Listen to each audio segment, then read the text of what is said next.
Baby girl just wanna be to school in the first time แค่อยากพบเธอสักครั้งไม่ใช่ว่าเพียงแค่โทรหาพอฉันต้องเข้าเรียนด้วยเธอไม่มีเวลาได้โปรดนะเธอมาเจอกับฉันไม่ก็อย่าปล่อยให้รอนะการได้คุยกับเธอนั้นมีคุณค่าทางใจแล้วเธอก็รู้ว่าคนอย่างฉันนั้นไม่เคยวิ่งตามใคร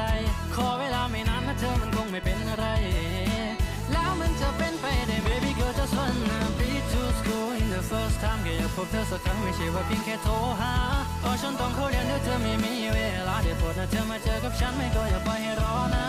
การได้คุยกับเธอนั้นมีคุณค่า